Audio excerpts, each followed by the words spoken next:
என்னை பொறுத்தவரையில் மட்டுமல்ல, பலரை பொறுத்தவரையில் அவர் ஒரு ஆச்சரிய குறி. காரணம், பொதுவாக எழுத்தாற்றல் மிக்கவர்கள் பேச்சுக்கலையில் சிறந்து விளங்குவது அபூர்வம். அதுபோல் சிறந்த பேச்சாளர்களுக்கு சிந்தனை வேகத்துக்கு ஈடு கொடுத்து எழுதுவது என்பது சிரமம். இந்த இரண்டு துறையிலும் கூட சிறந்து விளங்குபவர்கள் உலக மட்டத்திலே மிகச்சிலரை, அந்த மிகச்சிலர் மத்தியிலே எம்மை வியக்க வைக்கும் ஆற்றல் பெற்ற அறிஞர் இவர். நெல்லை மாவட்டத்திலே உவரி என்ற இடத்தில் பிறந்தவர். உவரி என்றால் கடல் சார்ந்த பிராந்தியம் என்று பொருள். அந்த பிறந்த இடத்துக்கு சரியான பொருள் தரும் வகையிலே இவரும் கூட அறிவாற்றலில் ஒரு பெரும் கடலாக விளங்குகிறார். ஒரு நூற்றாண்டிலே, 100 ஆண்டுகளில் ஒருவன் பெறக்கூடிய அறிவை அரை நூற்றாண்டு காலத்துக்குள் இவர் எப்படி பெற்றார் என்பதுதான் அந்த வியப்பு. பொது நிர்வாகம், வரலாறு இரண்டிலும் முதுகலை பட்டம், வரலாற்று ஆய்விலோ எம்எல் பட்டம், சட்டத்துறையில் பிஎல் பட்டம், மிக மிக இளம் வயதில் பாராளுமன்றத்தின் மேலவை உறுப்பினர் பதவி, தமிழக மேலவை உறுப்பினர். இது ஒரு கோணம். இன்னொரு கோணத்தில் பார்த்தால் இவர் ஒரு தாயின் தாய். தாய் வார இதழின் ஆசிரியராக 12 ஆண்டுகள். இன்னொரு கோணத்தில் பார்த்தால் புனித போப்பாண்டவர், 2ஆம் ஜான் பால், அன்னை தெரேசா, ஜெயபிரகாசர், ஜெகஜீவன் ராம், இத்தனை பேருக்கும் மொழிபெயர்ப்பாளராக இருந்தவர் என்றால் இவரது ஆங்கில புலமையின் தன்மை என்னவென்பது உங்களுக்கு புரியும். இவரது புகழ் முகுடத்தில் பொன் இறகுகளை எண்ணி பார்த்தால் எத்தனை எத்தனை பல்வேறு சமயங்களுக்கிடையில் ஒற்றுமை உணர்வை எழுத்தாலும் பேச்சாலும் இவர் ஆற்றிய பங்களிப்புக்கு ராஜா மான்சிங் விருது, நவயுக கவிஞன் மகாகவி பாரதியின் பெயரால் மகாகவி பாரதியார் விருது, தமிழ் இதழியல் ஆசான் அமரர் ஆதித்தனாரின் பெயரால் வழங்கப்பட்ட இலக்கிய விருது, தமிழக அரசின் கலை மாமணி, இப்படி பட்டியல் நீண்டு கொண்டே போகிறது. 72 நூல்கள், 5 ஆங்கில நூல்கள். இத்தனையும் எப்படி இவரால் சாத்தியமானது? இவரோடு நெருங்கி பழகியவர்கள் இப்படியும் சிந்திப்பார்களோ, கர்ணன் கவச குண்டலத்தோடு பிறந்தவன் என்று சொல்வார்கள். ஆனால் இவர் பிறக்கும் போதே ஒரு கட்டு புத்தகங்களோடு பிறந்தாரோ என்று அவர்கள் நினைப்பதுண்டு. காரணம், தினந்தோறும் பல்துறை அறிவை திரட்டும் நூல்களை வாசிப்பது, நித்தரை மறந்து வாசிப்பது. வாழ்நாளில் 50 வயதில் ஆரம்பித்து அரை நூற்றாண்டை புத்தகங்களை வாசிப்பதிலேயே கழித்த அவர் புத்தகங்களை மட்டுமல்ல, மனிதர்களையும் வாசிக்கின்றார். மனிதர்களை மட்டுமா, நிற்பதுவே, நடப்பதுவே, பறப்பதுவே என தன்னை சுற்றியுள்ள அனைத்தையுமே வாசிக்கின்றார். நாள்தோறும் வாசிக்கின்றார். ஒவ்வொன்றும் ஒவ்வொரு பாடத்தை இவருக்கு புகட்டுகின்றன. நாள்தோறும் அவர் கற்ற அந்த பாடங்களை நயமுடன் நமக்கும் எடுத்துச் சொல்ல வருகின்றார். தான் பெற்ற இன்பம் இவ்வையகமும் பெருக என்ற தயாள சிந்தையுடன்.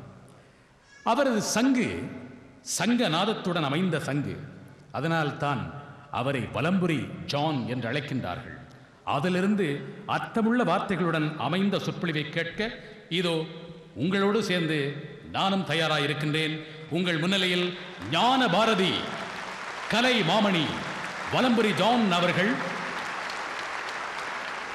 ஆற்றொழுக்கு போன்ற நடையிலே அர்த்தம் நிறைந்த வார்த்தைகளை ஆத்தி சூடி இளம்பிறை அணிந்து மோனத்திருக்கும் முழுவன் மேனியன் கருநிறம் கொண்டு பார்க்கடல் மிசை கிடப்போன் மகமது நபிக்கு மறையருள் புரிந்தோன் இயேசுவின் தந்தை என பல மதத்தினர் உருவகத்தாலே உணர்ந்து உணராது பல வகையாக பரவிடும் பரம்பொருள் ஒன்றே.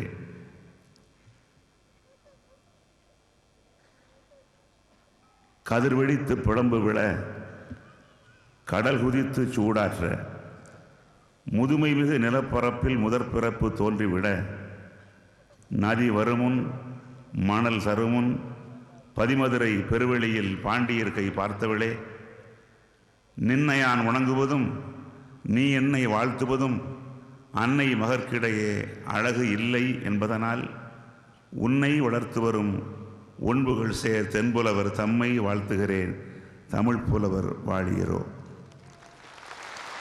போற்றுதலுக்கும் பாராட்டுதலுக்கும் உரிய என் நெஞ்சம் நிறைந்த நேசர் தமீம் அவர்களே, அருமை சகோதரர் யாசின் அவர்களே,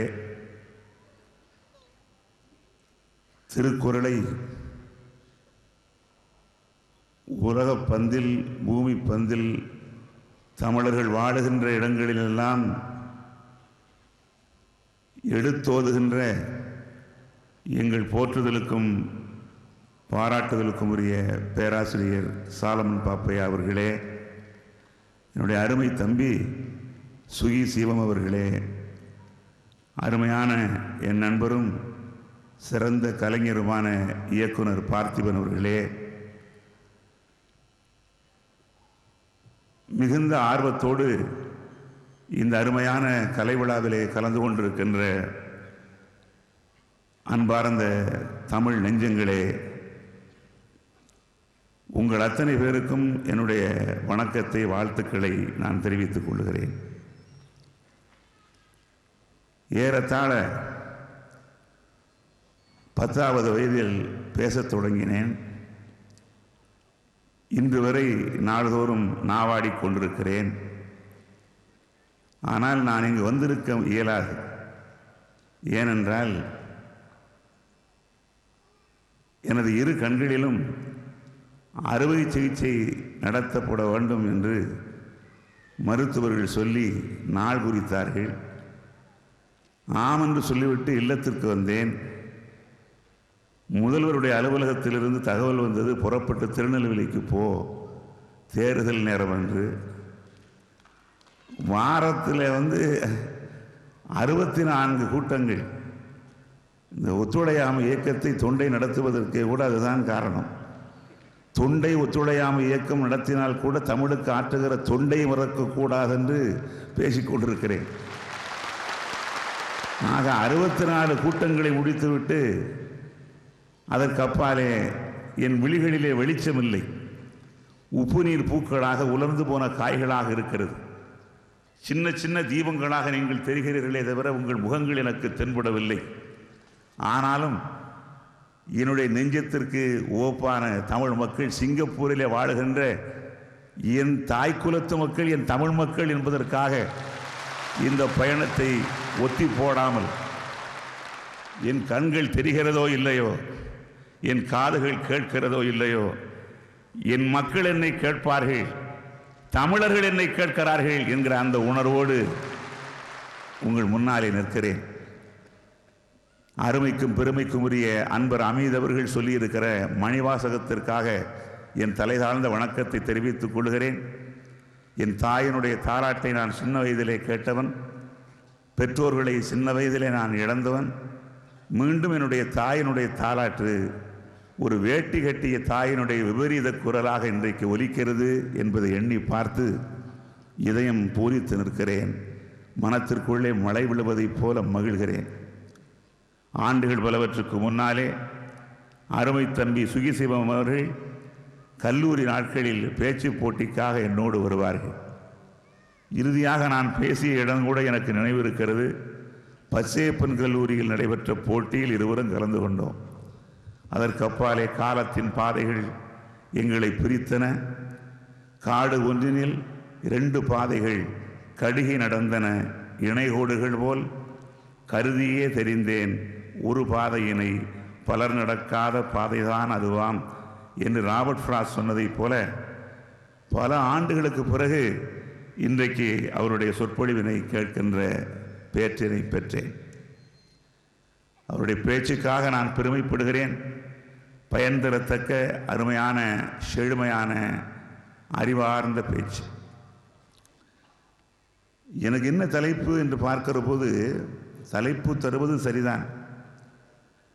தலைப்பு நமக்கு அதற்கு பெண்களுக்கு அல்லவா தேவை என்று விட்டுவிடாமல் தலைப்பு எனக்கு தந்தார்கள். அதில் எனக்கு மகிழ்ச்சி. இப்படிதான் போன வாரம் இந்த சூழ்நிலையில் கூட தேர்தல் நேரத்தில் ஒரு பட்டிமன்றம், தொடங்கி வைப்பதற்காக போனேன். போன இடம் சிவகாசி. மேடையில் நின்ற போது ஒருத்தன் வந்து இருட்டில் அருமை அண்ணன் ஞானபாரதி விளம்பரம் அவர்களுக்கு இங்கு இருக்கிற மக்களின் சார்பாக இந்த வெடிமருந்து மாலையை அணிவிக்கிறேன் அப்படின்னு. இடம் சிவகாசி என்பதனாலே எனக்கு கொஞ்சம் அச்சம். என்னடா வெடிமருந்து மாலைங்கிறானே. வெடிமருந்து மாலைன்னு சொல்லி அவன் போட்டான். போட்ட உடனே அங்கே ஒருத்தன் வர்றான். என்னன்னு கேட்டால் அவன் சொல்கிறான், ஒலிபெருக்கி கருவியில் சொல்கிறான், அண்ணன் அவர்கள் போட்ட வெடிமருந்து மாலையை நான் பற்ற வைக்கிறேன். என்னடா ஊரே மோசமான ஊராக இருக்கும் போது இருக்குது. எச்சரிக்கையாக இருக்கணும் வாழ்க்கையில். அப்புறம் தான் சொல்கிறான், அப்படிலாம் ஒன்றும் இல்லைண்ணே, சும்மா எல்லாரையும் சிரிக்க வைக்கிறதுக்காக அப்படி பண்ணேன். சில பேர் சிரிக்க வைக்கிறதுக்காகவே ஏதாவது சொல்கிறான். நாளும் நமக்கு கிடைக்கிற பாடங்களில் இது ஒன்று. நாங்கள் மேடையிலே பிறந்து மேடையிலேயே வாழ்ந்து கொண்டிருக்கிறோம். அப்போ வந்து மேடையிலே வாழ்கிற எங்களுக்கு என்னென்ன பாடங்கள் கிடைக்கிறது. நமக்கு ஆங்கிலமும் வரும், பிரெஞ்சும் வரும். ஏதோ தெரியாமல், அதாவது இதெல்லாம் நான் அரசியலில் இருக்கிறவன், இதெல்லாம் எனக்கு அவசியம் இல்லாதது. அவசியம் இல்லாதான் படிச்சுட்டு நான் அவசரப்பட்டுக்கிட்டு இருக்கேன். என்னன்னு கேட்டால் வந்து விழாவை கூப்பிட்டா போனேன். விழாவில் உட்காந்துட்டு வந்து நான் சொன்னேன், இந்த விழா முடிச்சுட்டு நான் வந்து அடுத்த நிகழ்ச்சிக்கு போனோம், என்னை விட்டுறணுன்னு. அவன் சொன்னான், கொஞ்சம் பொறுங்க, நட்சத்திரம் வருதுன்னா. அமாவாசை அன்னைக்கு நட்சத்திரம் எப்படியா வரும்னு. இல்லை இது சினிமா நட்சத்திரம்னா. சிக்கலாக இருக்கும் போல் இருக்க, இது எப்போ வருமோ என்னன்னு தெரியலையே அப்படின்னு பேசிகிட்டு இருக்கும்போது அந்த அம்மா வந்துடுது. பார்த்திபன் இங்கே இருக்கார், என்னுடைய நண்பர் பார்த்திபன். இவர் ஒரு துருவம், நான் சொல்கிற அந்த அம்மா வந்து எதிர் துருவம். அப்படின்னா நீங்கள் நினச்சிடக்கூடாது எதை சொல்கிறாருன்னு சொல்லி அதை குழம்பிடக்கூடாது. நான் சொல்கிறதே வேற. இந்த அம்மா வந்து உட்கார்ந்த உடனே என்ன பண்ணிச்சு, என் பக்கத்தில் உட்கார வச்சுட்டாங்க. ஏன் பக்கத்தில் உட்கார வச்ச உடனே எனக்கு என்ன பிரச்சனைன்னா, நான் சும்மா இருக்கேன், எனக்கு முன்ன அவங்கள அறிமுகம் இல்லை. அறிமுகம் இல்லாத போது அந்த அம்மா என்ன பண்ணாங்க, ஆங்கிலத்திலே பேசினாங்க. ஆங்கிலத்தில் பேசுறது ஒன்றும் தப்பு கிடையாது, நமக்கு ஆங்கிலம் வர்றதானே. நம்ம சின்ன வயதிலே ஆங்கிலம் பேசியிருக்கோம், நாடாளுமன்றத்தில் இருந்திருக்கோம், எல்லாம் சரி. ஆங்கிலத்தில் மாத்திரமே பேசிகிட்டு இருக்காங்க. பேசிக்கிட்டு இருந்தால் தப்பாக பேசுகிறாங்க. நான் கொஞ்சம் படித்தவன், சிக்கல் அங்கே தானே வருது. பேசிகிட்டே இருந்தவுடனே நான் என்ன பண்ணேன், இந்த அம்மாவை விடக்கூடாதுன்னு சொல்லி என்ன முடிவு பண்ணேன். அங்கே கிடச்ச பாடம் எனக்கு. எட்டி பார்த்தேன். அங்கே பார்த்தா எங்கள் ஒரு அம்மா, திருநெல்வேலி அம்மா. நல்லதாக போச்சுன்னு என்ன பண்ணேன், என்ன ஆத்தான்னு எங்கள் ஊர் மொழியில், என்ன ஆத்தா உங்கள் பொண்ணு இங்கேயாவும் படிக்குதான்னு. ஆமாண்ணாச்சு, உங்கள் பொண்ணு உங்களை என்னன்னு சொல்லுவாத்தா அப்படின்னு. என் பொண்ணு வந்து என்னை வந்து மம்மின்னு தான் சொல்லுவான்னா. மம்மின்னு தான் சொல்லுங்களா, அம்மானா உங்களுக்கு ஆகாதான்னு. இல்லை மம்மின்னு தான் சொல்லணும். மம்மின்னு சொல்கிறதுல நீங்கள் மகிழ்ச்சி அடைஞ்சிங்கன்னா கடைசியில் உங்களை அம்மியில் வச்சு அரைக்கணும்னு சொல்கிறேன். இது நான் வேணும்னு சொன்னது. அங்கே இருக்கிற அந்த தாளாளர் கரஸ்பாண்டன்ட் அவரை கூப்பிட்டேன். நீ என்ன விடுறியா இல்லையான்னு. விட்டுடுறேன்னா. நாடகம் நடக்குது, நிகழ்ச்சி நடக்குது. நடக்கிற நிகழ்ச்சி என்னடான்னு கேட்டால், ஒரு நாடகம் நடக்குது. அது வந்து என்னென்னா இரணிய நாடகம், இரணியனை பற்றிய நாடகம். அது வந்து நான் கேட்டேன், இது வந்து இங்கிலீஷ் மீடியம் ஸ்கூலுங்கிறியா, இங்கே வந்து எதுக்காக தமிழில் பேசுகிறான் இரணியன்னு கேட்டேன். அவனுக்கு இது ஏன் கேட்டேன்னு விளங்கலை. அதுக்கப்புறம் சொன்னால் இல்லை இங்கே வந்து இங்கிலீஷ் நாடகமும் இருக்குன்னா. அது என்னடா இங்கிலீஷ் நாடகம்னா அடுத்த நாடகம் போட்டான், யமதர்மனுடைய தர்பார். சத்தியமாக நீங்கள் நம்புங்க, நம்பாட்டா போங்க. யமதர்மனுடைய தர்பாரில் யமதர்ம கூட இருக்கான் பாருங்க, சித்திரகுப்தன், அவன்கிட்ட இங்கிலீஷில் பேசுகிறான். என்ன அர்த்தத்தில் இப்படி பண்ணுறான்னா, ஆங்கிலம் உனக்கு இந்த உலகத்தில் உதவலைன்னா கூட அடுத்த உலகத்தில் கண்டிப்பாக உதவும் விடாதேங்கிறான். நான் ஆங்கிலம் வேண்டான்னு சொல்லலை. நான் ஆங்கிலம் அன்றாடம் படிக்கிறவன். தப்பு பண்ணான்னா கண்டுபிடிச்சிடுவேன், எனக்கு ஆங்கிலம் வரும்.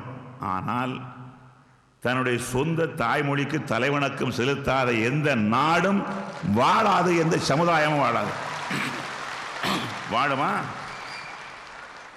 தாயெழில் தமிழை எந்தன் தமிழரின் கவிதை தன்னை 1000 மொழியில் காண இப்புவி அவாவிற்றென்ற தோயுறு மதுவினாறு தொடர்ந்து எந்தன் செவியில் வந்து பாயும் நாள் என்னால் ஆரிதை பகர்வார் எங்கே.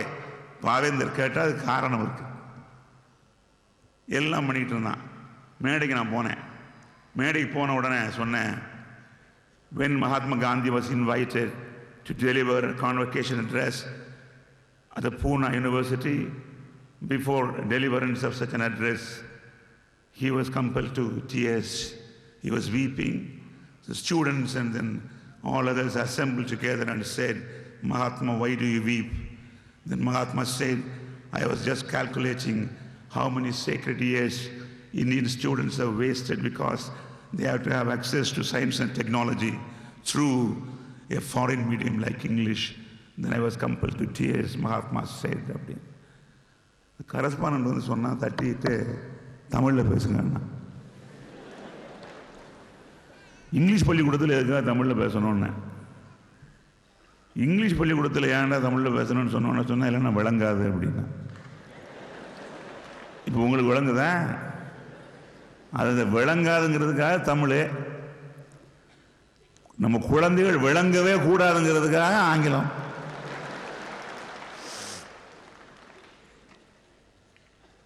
தன்னுடைய தாய்மொழியை நேசிக்காத, தன்னுடைய தாய்மொழியில் பேசுவதை குறைவாக, கொச்சையாக, கேவலமாக நினைக்கிற ஒரு தலைமுறை ஒருபோதும் வாழ்ந்ததாக வரலாற்றில் குறிப்பே இல்லை. இது சத்தியம். நான் எதுக்காக சொல்கிறேன், இந்த பாடம் எதுக்காகன்னா, இவ்வளோ நான் பேசணும்னா அந்த சினிமா நடிகைன்னு சொன்னேன்னா அந்த அம்மா சும்மா இருக்குமா? அந்த அம்மா என்னை கேட்டது, சார் நீங்கள் தான் ஆங்கிலம் நல்லா பேசுகிறீங்களே சார், அப்புறம் ஆங்கிலத்தில் பேசிக்கிட்டு ஆங்கிலத்தை வேண்டான்ற மாதிரி சொல்கிறீங்களே. நான் சொன்னேன், ஆங்கிலம் வேண்டான்னு நான் சொல்ல, ஆங்கிலத்துக்கு தரப்படுகிற அதிகமான தேவைக்கு அதிகமான முக்கியத்துவத்தை நான் எதிர்க்கிறேன். உடனே அந்த தாய் ஒரு கேள்வி கேட்டது. உலகத்தில் அந்த மாதிரி கேட்கணும் கேள்வி. கலைக்கு ஏது மொழின்னு.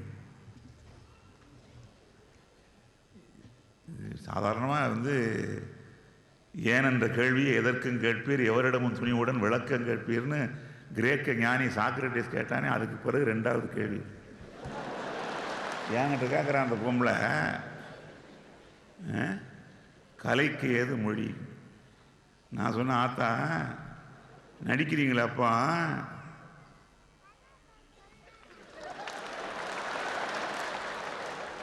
அப்படிங்க வேண்டியதானே, பேசலைன்னா விளங்காதில்ல.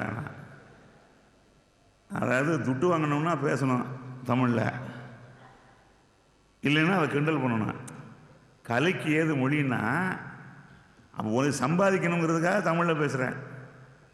வேண்டான்னு சொன்னால் அதுக்கு எதிராக பேசணும், அதை கொச்சப்படுத்தணும், அதை 2ஆம் தரமாக ஆக்கணும். நமக்கு அன்றாடம் கிடைக்கிற பாடங்கள். நான் உங்களை இன்றைக்கு சொல்கிறேன், நான் இங்கு வருவது முதல் முறை அல்ல, இது 5வது முறை. பல்வேறு நிகழ்ச்சிகளில் நான் இந்த ஊரில் கலந்து கொண்டிருக்கிறேன். ஆனால் இந்த அளவுக்கு ஒரு மாநாட்டை போல திரண்டிருக்கிற உங்களை நான் வணங்கி சொல்கிறேன், உங்களிடத்தில் இருக்கிற தமிழ் ஆர்வம், தமிழ் உணர்வு என்றைக்கும் தாழாது, அது வாழும், வரலாறு படைக்கும், எங்களுக்கு வழிகாட்டும் என்று நான் நிச்சயமாக நம்புகிறேன். காரணம், கடல் கடந்து வாழுகிற மக்களுக்கு இருக்கிற உணர்வை பார்க்கிற போது அவ்வாறு சொல்ல எனக்கு தோன்றுகிறது. நாம் எண்ணி பார்க்கிறோம், வாழ்க்கையில் எல்லாமே நமக்கு பாடங்கள் தான். என்ன பாடம்? சாதாரண முட்டையை பார்க்கிறோம். ஒரு கோழியினுடைய முட்டை அது ஒரு 21 நாளைக்கு பிறகு உடைந்து உள்ளே இருந்து மஞ்சள் நிறமான கோழி குஞ்சு பொன்னிறமாக வெளியிலே ஏதோ ஜூலியஸ் சீசரை போல இந்த உலகத்தை ஒரு சர்வாதிகார பார்வை பார்க்கிறது. அந்த பார்வை இருக்கிறதே, அதில் முட்டைக்குள்ளிருந்து கோழி குஞ்சா வெளியிலே வருகிறது? இல்லவே இல்லை. நம்பிக்கைக்கு கைகால் முளைக்கிறது. ஏனென்றால் 21 நாளைக்கு முந்தி அது மஞ்சள் கருவாக, வெள்ளை கருவாக மாத்திரம்தான் இருந்தது. 21 நாளைக்கு பிறகு அதற்கு உள்ளே இருக்கிறது ராஜாளி பறவையா இல்லை வெள்ளை புறாவா என்கிற விவரமே 21 நாளைக்கு பிறகுதான் தெரிய வருகிறது. மகாகவியின் இக்பால் சொன்னதைப் போல இளம்பெறையே வருந்தாதே, உனக்கு உள்ளேதான் பூரண சந்திரன் புதைந்திருக்கிறான் என்று சொன்னானே, அதை போல நாம் வாழ்க்கையில் பெற வேண்டிய பாடம், ஒரு முட்டை உடைந்து உள்ளே இருந்து கோழி குஞ்சு வெளியிலே வருகிற போது கூட கோழி குஞ்சு வரவில்லை, நம்பிக்கைக்கு கைகால் முளைக்கிறது. ஆசிரியர் படம் போடுறார், அவரை விதை முளைத்தல். நான் கிராமத்தில் சின்ன பள்ளிக்கூடத்தில் படித்தேன். முதல் நாள் தான் பள்ளிக்கூடத்துக்கு போனேன். 2வது நாளே எங்கள் வாத்தியாரம்மா வர வேண்டான்னுச்சு. வராதல, நாளைக்கு வந்தினா உதப்பேன். இதுதான் என்னுடைய கல்வியினுடைய தொடக்கம். என்னன்னு கேட்டிங்கன்னா, சின்ன பள்ளிக்கூடம் அது எங்கள் ஊரில் தான் இருக்குது. இப்போ மாறிடுச்சு. அந்த அம்மா ஒரு மனக்கணக்கு போட்டுது. என்ன கணக்குன்னா, அது என்ன கேட்டுது, ஒரு மரத்தில் 10 குருவிகள் இருந்தது. துப்பாக்கி எடுத்து ஒருத்தர் சுட்டான், ஒரே ஒரு குருவி செத்து விழுந்துருச்சு, மிச்சம் எத்தனை குருவி இருக்குன்னு கேட்டுது. நான் மிகுந்த சிரமப்பட்டு விரலை விட்டு எண்ணி 10 இருந்தது, 1 விழுந்தது, 1 2 3 எண்ணி மிகுந்த சிரமப்பட்டு, அவ்வளவு சிரமம் கணித மேதை ராமானுஜம் கூட போட்டிருக்க மாட்டான். அமெரிக்காவை கண்டுபிடிச்சானே கொலம்பஸ், அவனுக்கு இல்லாத சிரமம் எனக்கு. அவ்வளோ சிரமப்பட்டு 9. எல்லாரும் சிரிச்சிட்டான், பசங்கள்லாம் சிரிக்கிறான். அந்த அம்மா சொன்னா, முட்டாள் போடா வெளியில் அப்படின்ட்டான். எனக்கு அதுக்கப்புறம் தான் தெரிஞ்சது, துப்பாக்கி எடுத்து சுட்டான்னு சொல்கிறேன். இப்போ 1 தானே செத்துது, மிச்சம் 9ன்னு நம்ம சொல்கிறான். அவங்கெல்லாம் சொல்கிறான் ஒன்றுமே இருக்காதுன்னு. இப்படி ஒன்று இருக்கான்னு. நான் போகிற போது சும்மா தானே போனோம், சும்மா போக விடாதா இல்லையா? போகிற போது நான் சொன்னேன், அம்மா நீங்கள் கேட்ட போது என்ன கேட்டீங்க, மிச்சம் எத்தனை குருவி இருக்குன்னு தான் கேட்டீங்க, எத்தனை குருவி மரத்தில் இருக்குன்னு கேட்கல. என்ன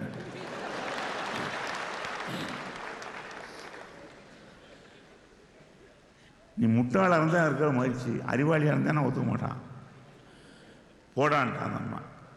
அந்த அம்மாவை பழி வாங்கணும்னு மனசுலேயே வச்சுருந்தேன். பழி வாங்கிட்டும் கிடைச்சல. நாடாளுமன்ற உறுப்பினரான போது முதல் நாள் எங்கள் ஊரில் எனக்கு ஒரு வரவேற்பு கொடுத்தான். அப்போ எங்கள் ஊருக்குள்ளே நான் வர்றேன், நாடாளுமன்ற உறுப்பினர் முதல் நாள். உடனே எங்கள் வாத்தியாரம்மாவை கொண்டாடினேன். எங்கள் வாத்தியாரம்மாவை மேடையில் ஏற்றி எல்லாருக்கும் முன்னால் விழுந்து வணங்கினேன். வணங்கி அவங்களுக்கு பட்டு சேலை அவங்க காலில் வச்சு கும்பிட்டேன். ஏன் தெரியுமா? முட்டாள் வெளியேறு என்று அந்த அம்மா என்னை சொல்லலைன்னா கண்டிப்பாக நான் வாழ்க்கையில் முன்னுக்கு வந்திருக்கவே மாட்டேன். ஏனென்றால் எங்கே நாம் காயப்படுகிறோமோ அங்கே தான் நம்முடைய கல்லூரி தொடங்குகிறது. எல்லாருக்கும் ஒரு அவமானம், ஒரு தலைகுனிவு என்றைக்காவது ஒரு நாள் நிகழும். என்றைக்கெல்லாம் தலைகுனிவு நிகழ்கிறதோ, என்றைக்கெல்லாம் வாழ்க்கையிலே அவமானத்தை சந்திக்கிறோமோ அன்றைக்கு நாம் பாடம் படிக்கிறோம். நம்மை எவன் அவமானப்படுத்துகிறானோ அவனை பழி வாங்குகிறோம். துப்பாக்கியால் சுட்டு அல்ல, கல்லாலே அடித்து அல்ல. ஒரு நாள் அவன் நம் முன்னாலே நின்று, ஆகா நாம் இப்படி நினைத்தோமே, இவன் இப்படி ஆகிவிட்டானே என்று எண்ணி பார்க்கிற அளவுக்கு நாம் சிகரமாக சிறந்து நிற்கிற காலம் வரும். அதற்காக உழைக்கிறோம். நான் இன்னைக்கு சொல்கிறேன், இது எங்கிருந்து ஒரு வாழ்க்கையில் இல்லை, என்னுடைய சின்ன வாழ்க்கையிலிருந்து உங்களுக்கு சொல்கிறேன். ஆங்கிலம் படிக்கணும்னு எனக்கு ஆசை, தாழாத ஆசை. ஆங்கிலம் நான் படித்த போது 8ஆம் வகுப்பில் வேற ஒரு இடத்துல போய் நான் சேர்ந்தேன், பாளையங்கோட்டையில். பாதிரியார்கள் எனக்கு படித்து கொடுத்தார்கள். ரொம்ப சிக்கலான ஆளுங்க, ஒழுங்காக பேசணும், இல்லைன்னா உதைப்பார்கள். எங்கள் அம்மா என்னை பார்க்க வந்துடுது ஒரு நாள். வந்தாலேன்னு மகிழ்ச்சி, அப்புறம் ஏன்டா வந்தான்னு வருத்தம். ஏன் தெரியுமா? இது ஆங்கிலத்தில் தான் பாதிரியார்கிட்ட சொல்லணும். என்ன சொல்கிறது, தப்பாக சொல்லிட்டு அடி விடும். மிகுந்த சிரமப்பட்டு கண்டுபிடிச்சி என்னை அவன்கிட்ட கேட்க முடியாது. பழி வாங்குற எண்ணத்தோடு தப்பாக சொல்லி கொடுத்துட்டானா சொல்லிவிட்டு நம்ம அடி வாங்கணும். சரின்னு என்ன பண்ண, நேராக போய் மை மதர் ஹேஸ் கம், பெரிய வெற்றி பெற்றதாக நான் நினச்சேன். பாதிரியார் கேட்டார் வென்னுனர். விட்டுருவாருன்னு பார்த்தா அவர் வெண்ணுன உடனே டுடே மார்னிங்னு, அவ்வளோதான். Today morning nonsense. Today morning சொல்கிறோம் நான்சென்ஸுங்கிறாரு. அவர் சொன்னார், this is Victorian English, this is nonsense. Morning only becomes day. Yes, say this morning. Today morning is an erroneous expression. Never say today morning. Say this morning. Say this morning. நான் அன்னையிலிருந்து this மார்னிங்னு இருக்கேன். அன்றைக்கி Sun டிவியில் சொன்னேன், today மார்னிங்னு சொல்கிறேன். நம்ம ஊரில் நிறைய பேர் இவங்கெல்லாம் தேசபக்தர்கள், நம்முடைய பெற்றோர்கள்லாம் ஆங்கில விரட்டினார்கள், இவன் ஆங்கிலத்தை விரட்டிகிட்டு இருக்கிறான். டுடே மார்னிங்னு சொல்லக்கூடாது, திஸ் மார்னிங்னு சொல்லணுன்ட்டு. மறுநாள் எம்எஸ் சுவாமிநாதன் ஃபவுண்டேஷனில் போய் புத்தகம் எடுக்க போனேன். அங்கே இருக்கிற பொண்ணு என்னை பார்த்ததும் this morning sir, this morning sir. Good மார்னிங்கிறதே திஸ் மார்னிங்னு ஆகிப்போச்சு. ஆங்கிலத்தை நல்ல முறையில் கற்கணும்னு நம்ம நினைக்கிறோம், நமக்கு பாடங்கள் கிடைக்குது. நான் இல்லைன்னு சொல்ல. நான் சில ஆண்டுகளுக்கு முன்னால் ஆக்ஸ்ஃபோர்ட் யூனிவர்சிட்டியில் லைப்ரரி வீக் அதுக்காக போனேன். ஒரு இந்திய பேராசிரியர் தான் என்னை கேட்டார். வரும்போது வாட்ஸ் யுவர் டெலிஃபோன் நம்பர்னு கேட்டார். நான் சொன்னேன், இந்த மாதிரி 4839722 சொல்லிட்டேன். அவர் உடனே சொன்னார், ஐ ஆம் அஜிடேட்டட், ஐ ஆம் சாரி, ஐ ஆம் concern. You say double, you express double. Double is a word, but when you say number, never say double two. Say always two, two. என்னடா இது தெரியாமல் இருக்கிறது. அந்த ஆள் சொன்னாங்கிறது கேட்டுக்கிட்டு நான் விமானத்தில் வரும்போது 22334455 அந்த விமான பண்ணின ஒரு மாதிரி பார்த்தேன். காட்டான இருப்பான் போல் இருக்கிறான். இங்கே 1 2 3. ஏன்னா நம்ம இதில் சிக்கல் என்னன்னா, உலகத்தில் நீங்கள் என்னவாகவும் இருக்கலாம், கருப்பாக இருக்கக்கூடாது. இப்போ பார்த்திவெல்லாம் கருப்பாக இருக்காருங்கிறதுல எனக்கு எவ்வளோ மகிழ்ச்சி தெரியுமா இல்லையா?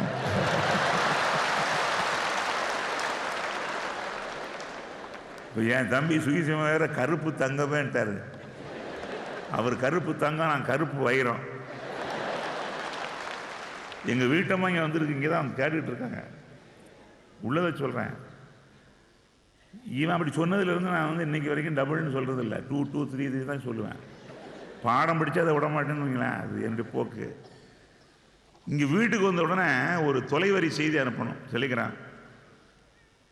என்ன நம்பர்னு கேட்டால் அந்த பொண்ணு. நான் சொன்னேன் 4839722 அப்படின்னு. 22 ஆனா நான் சொன்னேன், நோ இட் இஸ் 22 நாட் 22 அப்படின்னு. 22 தானே சார் அப்படின்னா, நோ இட் இஸ் 22 அப்படின்னா. பைக்கில்ண்டா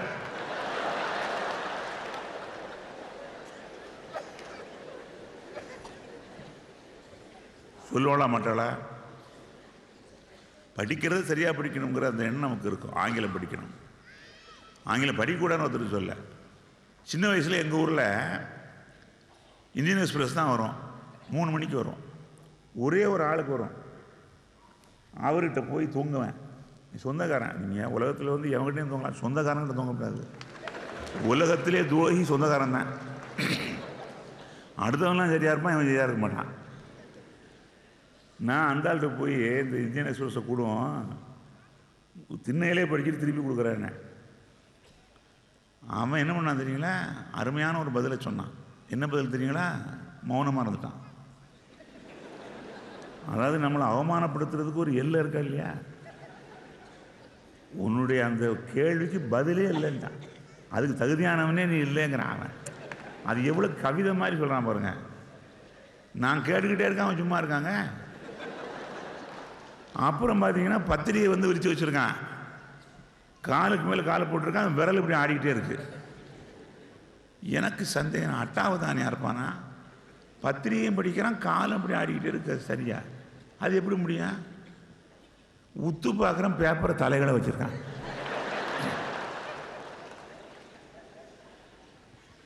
எனக்கு வெக்கம்னா வெக்கம். அடப்பா, இவங்கிட்ட போய் கேட்ட மாட்டான். அப்போ தான் எனக்கு விளங்குது, எதிர்த்தால பார்த்தா கிணறு. கிணத்துல எங்கள் ஊர் பொம்பளைகள்லாம் தண்ணி எடுத்துகிட்டு வரா. அதில் ஒருத்தி சொல்லிட்டு போகிறா, உங்களுக்கு தெரியுமாடி நம்ம ஊரில் இங்கிலீஷ் தெரிஞ்சவங்க நம்ம அண்ணாச்சி ஒருத்தர் தான். இவர் இந்த பெருமைக்கு தான் இந்தியன் எக்ஸ்பிரஸ் தலைகளாக வச்சு படிச்சுருக்கு. நான் வந்துட்டேன். நான் வந்தவுடனே சும்மா இருக்க வேண்டியதானே. வாடாங்க நான் அவ்வளோதானே. நான் போனேன், சொந்தக்காரனாச்சா. அப்படி சொன்னேன், எதுக்குடா நீ இதெல்லாம் படிக்கிற நான் கேட்குறேன். உனக்கு எதுக்குடா இங்கிலீஷு பற்றியில் இதுதான் பாடம். உனக்கு எதுக்குடா இங்கிலீஷு? அந்த வாழைப்பழ கடை இருக்கு பாரு, அங்கே தானே தினத்தந்தி வருது, அதை வாங்கி போடுறா அப்படின்னா. தினத்தந்தி நல்ல பத்திரிகை, அமரர் ஆதித்தனாருடைய இலக்கிய விருது பெற்றவன் நான். அந்த பத்திரிகை நான் வந்து வணங்குறேன். சாதாரண மக்களுக்கு விழிப்புணர்ச்சியை தந்த மாபெரும் பத்திரிகை. ஆனால் அவன் என்ன சொன்னான் தெரியுமா? அதில் தானே சிந்துபாத் கதை வருதுன்னா. எனக்கு ஒரு சிக்கல் என்னன்னு கேட்டிங்கன்னா, ஒரு கதைன்னா அது முடியணுமா இல்லையா?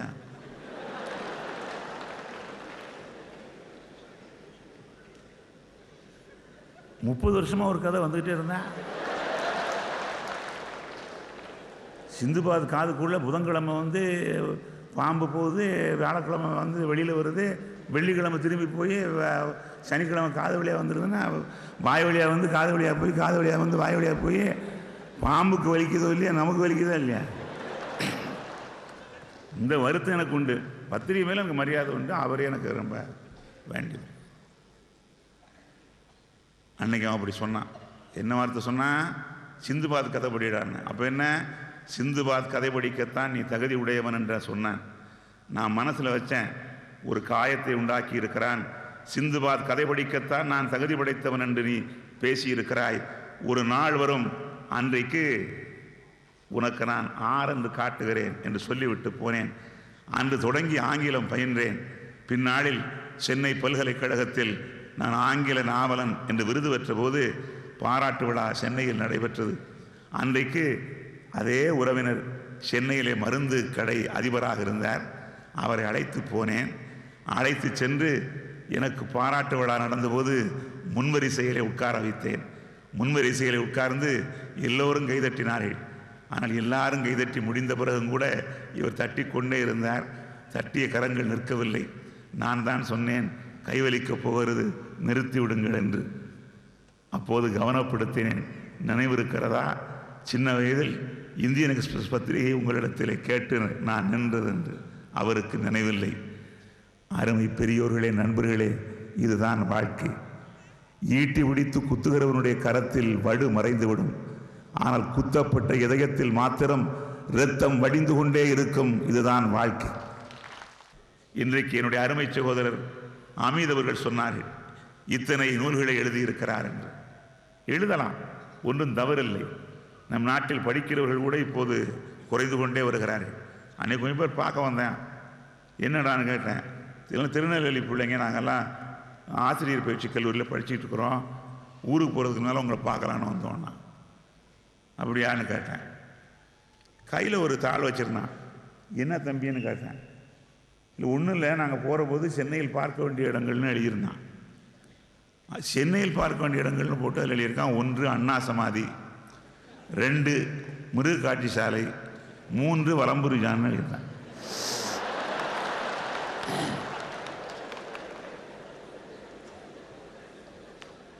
எனக்கு அதில் என்ன மகிழ்ச்சின்னா, 3ஆவது அதில் வச்சுருக்காங்களே நம்மள.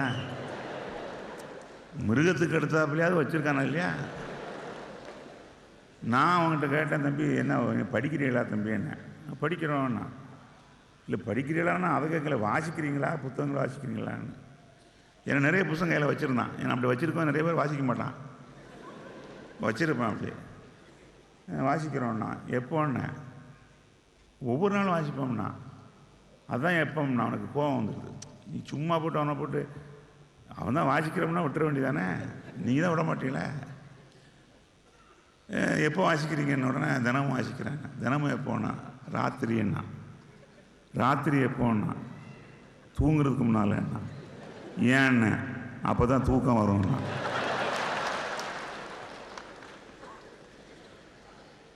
தூங்குறதுக்காக வாசிக்கிறது. எது சிறந்த புத்தகம் என்றால், ஒரு புத்தகத்தை புரட்டி புரட்டி தூங்க வேண்டும் என்று நாம் முயற்சிக்கிற போது எந்த புத்தகம் நம்மை புரட்டி புரட்டி விழித்து கொள்ள பண்ணுகிறதோ அதுதான் சிறந்த புத்தகம். அதிலிருந்து படிப்பினையும் பாடம் நமக்கு வேணும். அப்படி புத்தகங்களை தேடி நாம் படித்து வாழ்க்கையில் வர வேண்டும் என்கிற அந்த உணர்வோடு வர்றோம். நீ சொல்கிறார் இவ்வளோ புத்தகம் எழுதியிருக்கோம்ட்டு. ஆரம்பம் என்ன, ஒரு பத்திரிகையில் போய் நான் எழுத போனேன். முதல் கட்டுரை எழுதிட்டு போகிறேன். நம்ம ஊரில் விடுவானா? எனக்கு அதுதான் சார் கிளி ஜோசியனை பிடிக்கும். எல்லாரும் சொல்கிறான் எல்லாம் பகுத்தறிவுக்கு விரோதம்ங்கிறான். நீ பெரிய பகுத்தறிவுவாதியா? நான் தான் பகுத்தறிவுவாதி. கிளி ஜோசியன் தான் உலகத்தில் சிறந்தவன். ஏன் தெரியுமா? அவன் ஒருத்தன் தான் நம்பிக்கையை நாளனாவில் கொடுக்குறாங்க. நம்ம ஊரில் எதையாவது கேட்டிங்கன்னா ஆகாது, நடக்காது, முடியாது, இயலாது. எதை கேள? அதெல்லாம் நடக்காது சார். சார் இவர் நல்லா கவிதை எழுதுவார் சார், நல்லா வருவார். அதெல்லாம் வர முடியாது சார், அது நடக்காது சார். இதே சொல்லுவான். கிளி ஜோசி என்னைக்காவது சொல்லுவானா? அவன் சொல்கிறது எவ்வளோ இனிமையாக இருக்கு பற்றில. அம்மை திளம்பு விழுந்த பெண் உட்காந்து 4 அணாவை கொடுத்துட்டு எனக்கு எப்போ கல்யாணம் ஆகும் பாரும்பா. கிளியை வெளியில் விடுவான். அப்படியே அப்போ அந்த கலை உலகம் அமெரிக்காவில் கூட இல்லையா? ஒரு கிளி சொன்னபடி கேட்குது. நம்ம சொன்னபடி எதுவுமே கேட்குறது இல்லை, கிளி கேட்குது. 4 அணாவை வாங்கிக்கிட்ட உடனே சீட்டை எடுத்து கொண்டு கொடுக்கும்.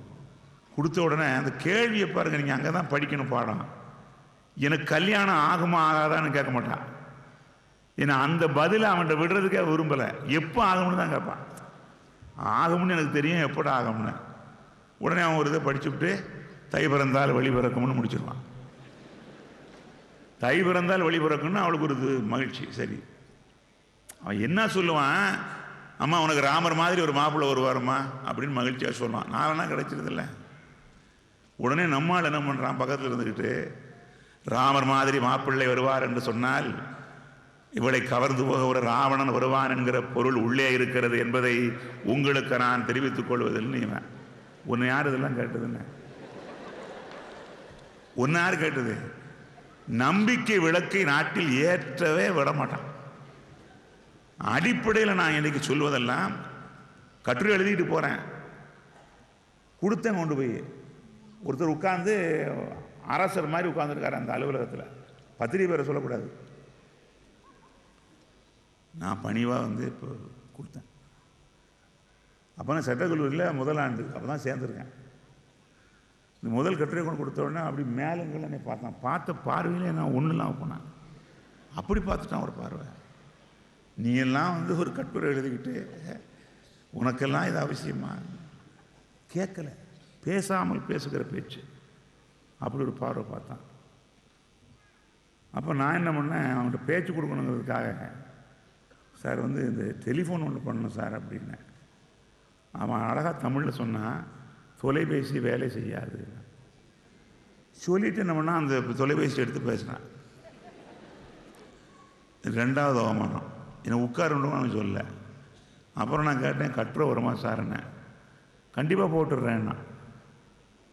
3 மாதமாச்சு வரவே இல்லை. ஒரு நாள் சந்தித்து கேட்டேன், போட்டுறேன்னு சொன்னீங்களே என்ன? போட்டுட்டேனே என்ன? எங்கன்னு எனக்கு பிறகு தான் தெரியும். குப்பை தொட்டில் போட்டான். அதைத்தான் அவன் போட்டுட்டேன்னே சொல்லியிருக்கான். இவனை பழிவாங்கணும்னு முடிவு பண்ணேன். இதில் ஒரு பாடம் கிடைத்தது. என் கட்டுரையை போட மாட்டேன் என்று சொன்னவனை பழிவாங்க வேண்டும் என்று முடிவெடுத்தேன். ஒரு நாள் வந்தது, எழுதினேன். என்னை நானே தேய்த்தேன், வளர்த்து கொண்டேன். விளைவு என்ன ஆயிற்று என்றால், அதே மனிதன் ஒரு புத்தகத்தை எழுதிவிட்டு பெயர் சொன்னால் கூட கண்டுபிடித்து விடுவீர்கள். ஆகவே நான் பெயரை விட்டு விடுகிறேன். அவள் இப்போது உயிரோடும் இல்லை. அந்த புத்தகத்தை எடுத்துக்கொண்டு ஒரு கோடை வெயிலில் என்னிடத்திலே வந்தார். அவர் சொன்னார், நீங்கள் அணிந்துரை எழுதினால்தான் இந்த புத்தகம் விற்கும் என்கிறார் அச்சகத்தார் பதிப்பாளர். அணிந்துரை தர வேண்டும் என்று உங்களை கேட்டுக்கொள்கிறேன் என்றார். இந்த சம்பவம் நடந்ததற்கும் அவர் என்னிடத்தில் வந்ததற்கும் இடையில் ஓடியவைகள் 2 வருடங்கள் தான். இதுதான் மனித வாழ்க்கை. அவரை நான் அவமானப்படுத்தாமல் கேவலப்படுத்தாமல் அணிந்துரை எழுதி வணக்கம் செலுத்தி அனுப்பினேன். காரணம், அவன் எழுத்தாளன் என்கின்ற என் சாதியை சார்ந்தவன் என்கிற ஒரே காரணத்திற்காக. வாழ்க்கையில் இதுதான் பாடம். எவரையும் அலட்சியப்படுத்தாதே. அலட்சியப்படுத்துகிறவர்களை ஒருபோதும் மன்னிக்காதே. இப்போ எங்கள் வீட்டம்மா இங்கே வந்திருக்காங்க, அவர்கள் வருத்தப்பட மாட்டார்கள். ஏன்னா எங்கள் அம்மா மாதிரி ஒரு நேர்மையான பெண்மணி உலகத்தில் இல்லவே இல்லை. இங்கே தான் உட்காந்துருக்கிறாரு. நான் உண்மையை சொன்னால் அவர்கள் வருந்த மாட்டார்கள். இந்த அம்மாவை நான் எப்படி திருமணம் பண்ணிக்கிட்டு தெரியுமா உங்களுக்கு? சென்னையில் படிக்க முடியாமல் போய் வேலை கேட்டேன். என்னுடைய சொந்தக்காரர், இவங்க அப்பா வந்து எங்கள் சொந்தக்காரர். சரி, அவர்கிட்ட வேலை கட்டும்போது அவர் சொன்னார், எனக்கு வந்து நிறைய பேர் இருக்காங்க தம்பி, வேண்டான்றார். 56 பேர் அவங்க கடையில் வேலை செய்கிறான். வாழ்த்து அட்டை பண்ணுறவங்க, க்ரீட்டிங் கார்ட்ஸ். வேலை இல்லைன்ட்டார். வேலை இல்லைன்னா நான் நினச்சேன், என்னடா நம்மளோட வேலை இல்லைன்ட்டு இப்படி பண்ணிட்டாரு அப்படின்ட்டு. சொந்தக்காரராக இருந்து கூட ஒரு வேலை தரலையே அப்படின்னு வருத்தம். ஊருக்கு போன்ட்டார். இந்த கடை பையன் ஒருத்தன் என்னை கூட்டிகிட்டு வந்தான். அவன்கிட்ட சொன்னேன், உன்னுடைய முதலாளிக்கு தேவையானவர்கள் கொத்தனார்கள், நான் கொத்தனார் அல்ல, சிற்பி என்பதை காண்பிப்பேன்னு சொன்னேன். சத்தியமாக சொன்னேன். அவரை பழி வாங்கிறது முடிவு பண்ணேன். அவரை சொந்தக்காரர் பழி வாங்கன்னு முடிவு பண்ணி எனக்கு வேலை தர மாட்டேன்னு சொன்னாரா இல்லையா? அவருடைய மகளையே நான் திருமணம் பண்ணி கொண்டேன். அதான் எதுக்கு சொல்ல வர்றேன்னா, வாழ்க்கையே அதுதான்.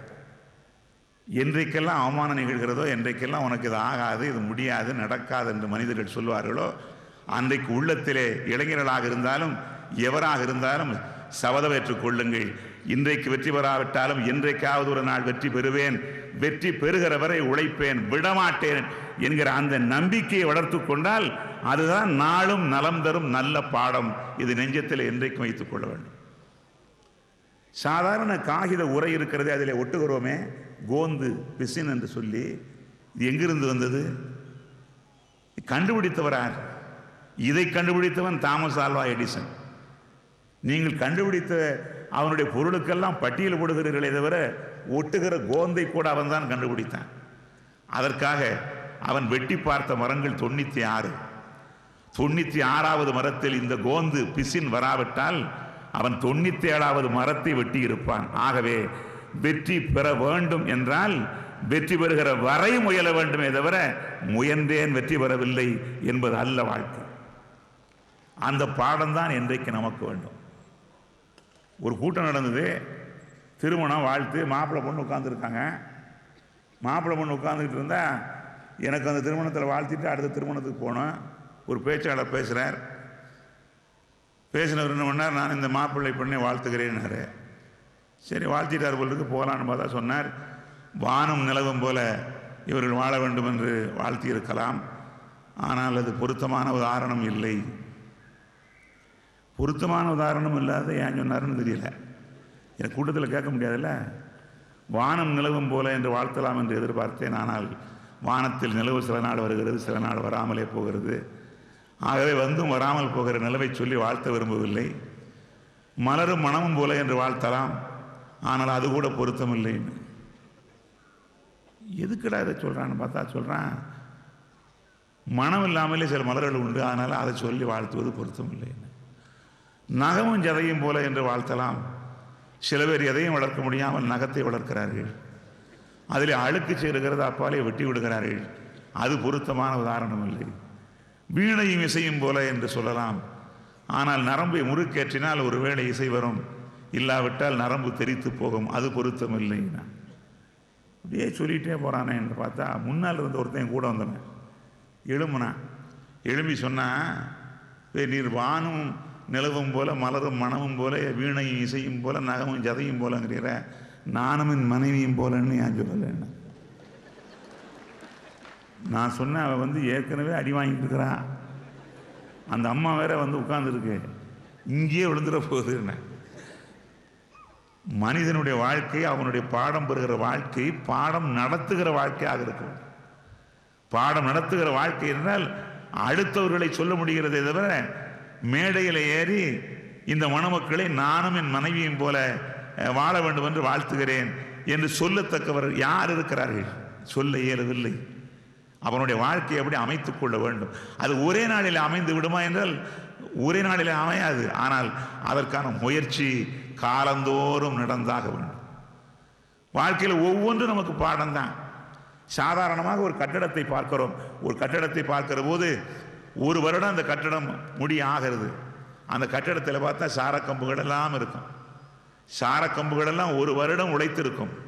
ஆனால் கட்டடத்திற்கு திறப்பு விழா நடக்கிற நேரத்தில் பார்த்தால் அந்த சாரக்கம்புகள் எல்லாம் ஓரத்தில் அடுக்கப்பட்டிருக்கும். அன்றைக்குத்தான் வந்திருக்கிற வாழை மரம் கட்டடத்திற்கு முன்னாலே நின்று வருகிறவர்களை கைகழுப்பி கும்பிட்டு கொண்டே இருக்கும். வருடம் முழுவதும் உழைத்திருக்கிற அந்த சாரக்கம்புகள் ஓரக்கம்புகளாக இருக்கிற போது எங்கிருந்தோ வருகிற அந்த வாழை மரத்திற்கு ஏன் சிறப்பு வருகிறது என்பது வாழ்க்கையில் நாம் எண்ணி பார்க்க வேண்டிய கேள்வி. ஒரு இயக்கத்திலே கூட சொல்வார்கள், ஒரு நேற்றுக்கு வந்தார், இன்னைக்கு வந்தார். சாதாரண ஒரு ஆட்டை பார்க்கிறோம். ஒரு ஆடு கூட நமக்கு பாடம் நடத்த இயலும். என்ன பாடம் என்றால், ஒரு ஆடு ஆபத்து வருகிறது அதற்கென்று வைத்துக் கொள்ளுங்கள், ஒரு ஆட்டோடு மோதுகிறது என்று வைத்துக் கொள்ளுங்கள். அது பிறக்கிற போதே வருகிற காது அதற்கு பயன்படுவதை விட பிந்தி வருகிற கொம்பு அதற்கு பயன்படுகிறதா இல்லையா? எப்போது ஒருவன் வருகிறான், எப்போது வாழ்க்கையில் அடியெடுத்து வைக்கிறான் என்பதல்ல அவனுடைய சாதனை, அவன் படுகிற வேதனை, அவன் சந்திக்கின்ற சோதனை, இதைத்தான் நாம் மனதிலே எண்ணி பார்க்க வேண்டும். வாழ்க்கை நமக்கு எவ்வளவோ பாடங்களை நடத்துகிறது.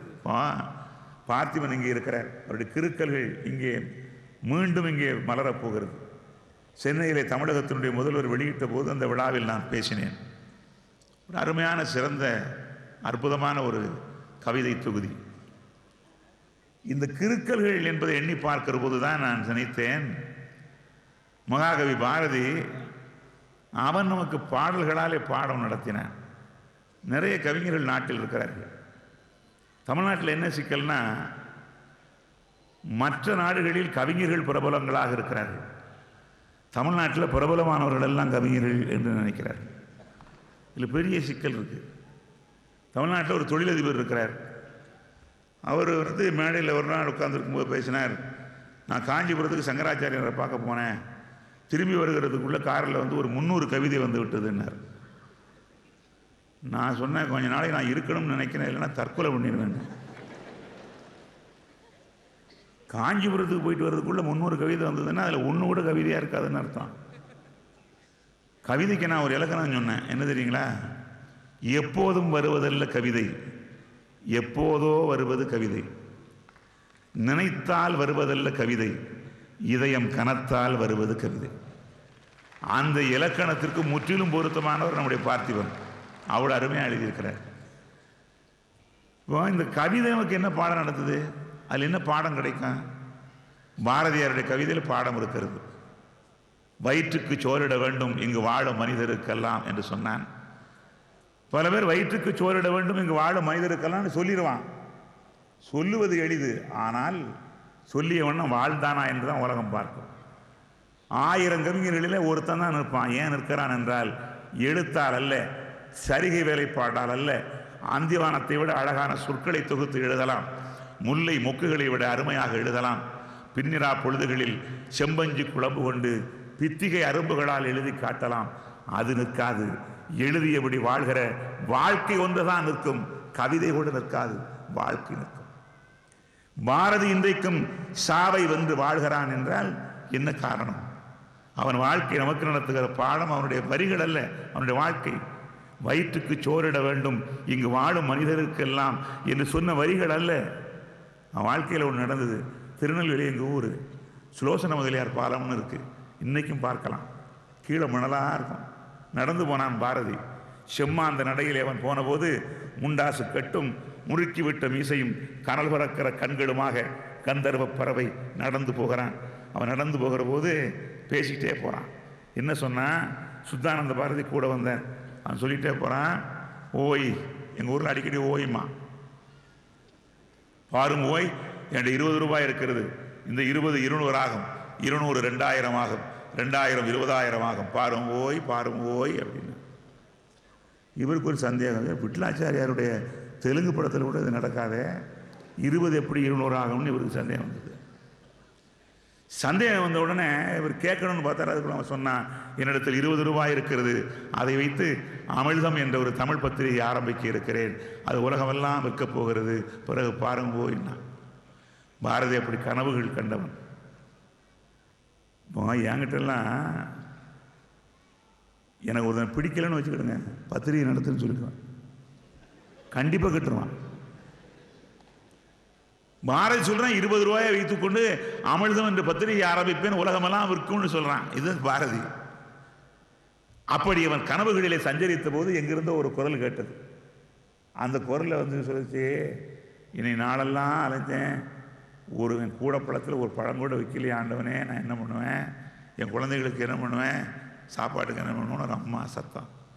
பாரதி சொன்னான், அம்மா இங்கே வா.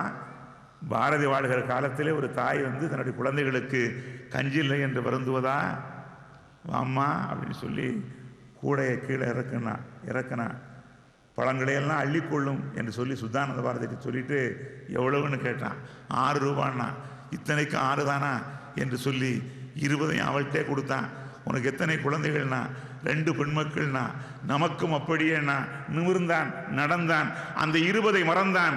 ஆனால் உலகம் உள்ளளவும் பாரதி வாழ்ந்து கொண்டே இருக்கிறான். ஏனென்றால் எழுதியபடி வாழ்ந்தான். நமக்கு கிடைக்க வேண்டிய பாடம்னா எழுத்தில் மயங்காதீர்கள். எழுத்து சாதாரணங்க, எழுதுறதா பெருசு, எழுதுகிறபடி வாழ்வது. கன்னியாகுமரியிலிருந்து விரைவு வண்டியில் வந்துட்டு இருக்கேன். ஒருத்தன் எழுத்தால உட்காந்தான். நான் சோமர்செட் மாமனுடைய சம்மிங்கை பார்த்துட்டே இருக்கேன். அவன் என்ன பண்ணுறான்னா என்கிட்ட பேசணும். நான் சோமர்செட் மாமோட பேசிட்டு இருக்கேன். இவன் பேசணுங்கிறான். சரி, தப்பு கிடையாது, நம்ம ஆளு. என்ன கேட்டான் தெரியுங்களா? அண்ணன் தமிழ்நாட்டில் பெரிய எழுத்தாளர் யாருன்னா. சரி, சிக்கல் பண்ணிட்டான். நம்ம எதையாவது ஒன்று சொன்னால் அவன்கிட்ட போய் சொல்லுவான், உண்மை பெரிய எழுத்தாளர் இல்லைன்னு சொன்னாருன்னு சொன்னான். நான் சொன்னேன், தமிழ்நாட்டில் பெரிய எழுத்தாளர் பெருசு பெருசாக எழுதுறவன். எதுக்குன்னா அப்படியாவது பேச்சை விடுவான்னு தான், வேற ஒன்றும் கிடையாது. அவன் விடலை. இல்லை என்ன அப்படின்னு சொல்லி ஒருத்தன் பேரை சொன்னான். அவனை சொல்லி இந்த மாதிரி அவன் புத்தகமே வருடத்தில் 20,000 பிரதிகள் விற்கிது, அப்போ அவன் பெரிய எழுத்தாளர் தானேண்ணா. எனக்கு வந்தது கோபம். நான் கேட்டேன், வாய்ப்பாடு ஒரு வருஷத்தில் எவ்வளோ விற்கிதுன்னு. இல்லை,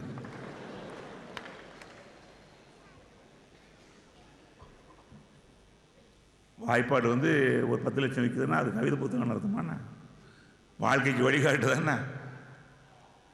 ஒன்றுமில்லை. எழுத்தில் நமக்கு கிடைக்கிற பாடம் வேற ஒன்றுமில்லை. அதாவது ஒரே கேள்விக்கு பதில். என்ன பதில்?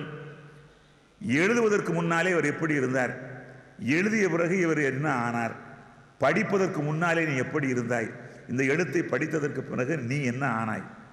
இந்த 4க்கும் பதில் இருந்தால் போதும்.